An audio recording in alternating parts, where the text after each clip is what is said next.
च्या निमित्ताने आज तुम्ही उद्घाटन सत्रात होतात.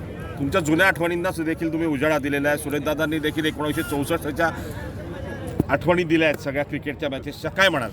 जळगाव क्रिकेट लीग T20 आज खरं म्हणजे तसं सुंदर असं स्टेडियम. मला वाटतं आपण जर इथलं लॉन बघितलं तर वानखेडे स्टेडियम, ब्रेबॉम स्टेडियम याच्या तुलनेसारखंच हे स्टेडियम या ठिकाणी बनवण्यात आलेलं आहे. ग्राउंड या ठिकाणी बनवण्यात आलेलं आहे आणि अतिशय प्रसन्न अशा वातावरणामध्ये अतिशय चांगला असा प्रकाश झोत या ठिकाणी आहे. सगळंच वातावरण अतिशय आल्हाददायक आहे आणि अशा ठिकाणी आज जळगाव जिल्ह्यातील खेळाडू वेगवेगळ्या सगळे खेळाडू त्यांचे सगळे ओनर्स या ठिकाणी आहेत आणि त्यांनी या टीम घेतलेल्या आहेत. अतिशय सुंदर अशा सगळ्या पोशाखामध्ये सगळे खेळाडू या ठिकाणी खेळायला तयार आहेत. मला वाटतं ग्रामीण भागातल्या खेळाडूंना एक चांगली संधी या लीगमुळे या ठिकाणी मिळणार आहे. विशेष करून मी आमचे अतुल भाऊ जैन, अशोक भाऊ जैन यांचं या ठिकाणी मनापासून अभिनंदन करणार आहे. जैन ब्रदर सगळे त्यांची सगळी टीम त्यांना मी धन्यवाद देणार आहे की अतिशय सुंदर असं ग्राउंड त्यांनी या ठिकाणी तयार करून घेतलेलं आहे. स्वतः तयार करून घेतलं आहे, स्वतःच्या जागेमध्ये त्यांनी या ठिकाणी तयार करून घेतलेलं आहे आणि खेळाडूंना प्रोत्साहन देण्याचं काम ते नेहमीच करत आलेले, सतत करत असले. आमचे भवरलालजी जैन भाऊ होते त्यांच्या काळापासूनच ही सगळी परंपरा त्यांची या ठिकाणी सुरू आहे आणि मला आज या स्पर्धांना येताना अतिशय आनंद होतो आहे.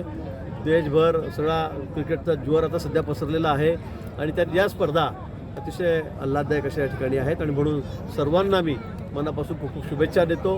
त्याचबरोबर जळगावमध्ये आता आपण जवळपास 250 कोटी रुपये नवीन स्टेडियमसाठी आणलेले आहेत. त्या स्टेडियमचं काम या ठिकाणी सुरू आहे.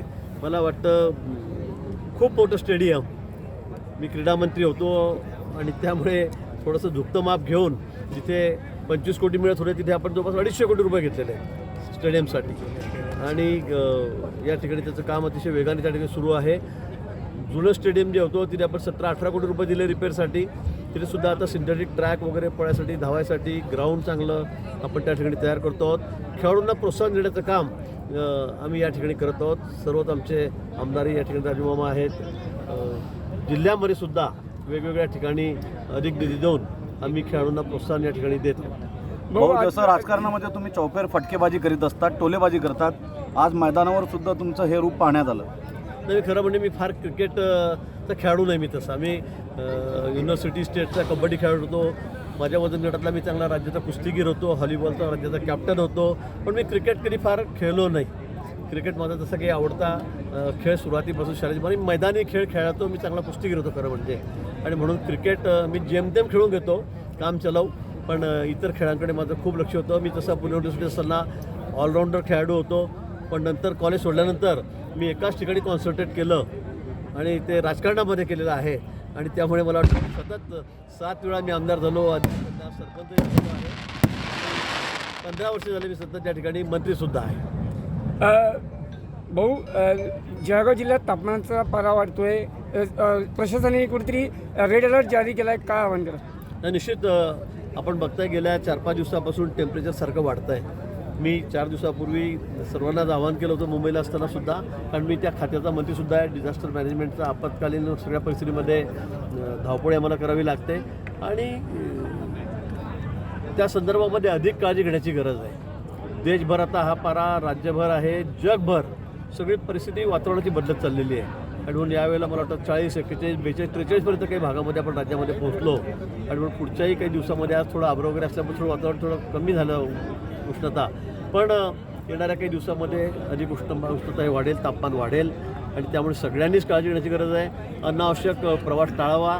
12 ते 4पर्यंत प्रवास म्हणजे बाहेर निघू नये.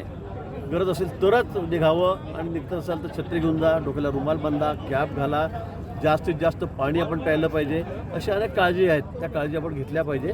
लहान मुलांना मात्र फार दुपारच्या वेळेला बाहेर पाठवूच नका, अनावश्यक पाठवू नका आणि ही सगळ्यांना आमची या ठिकाणी विनंती.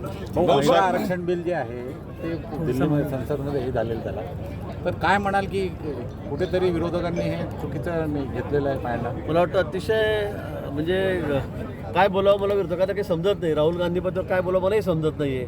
अतिशय चुकीचा निर्णय आज विरोधकांनी या ठिकाणी घेतलेला आहे. गेल्या अनेक दिवसापासून ज्या बिलाची चर्चा होती, ज्या आमच्या भगिनींना आम्हाला न्याय द्यायचा होता, आज ते बिलच त्यांनी हाणून पाडलं आणि अजून त्यांना मोठं त्याच्यामध्ये शौर्य वाटतं की आम्ही काहीतरी फार मैदान गाजवलं की काय.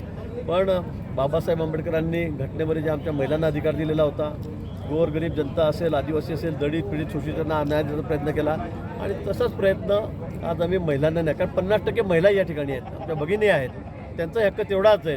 पण आज मला वाटतं दुर्दैवाने हे बिल थोड्याशा मतांच्या जोरावर काँग्रेसने त्या ठिकाणी हाणून पाडलं. त्यांनी सगळे ते एकत्र झालेत आणि त्यांनी 2/3 मेजॉरिटी आमची होऊ दिले नाही. पण मला वाटतं खूप मोठं स्वतःच्याच पायावर दगड टाकण्याचं काम त्यांनी या ठिकाणी केलेलं आहे.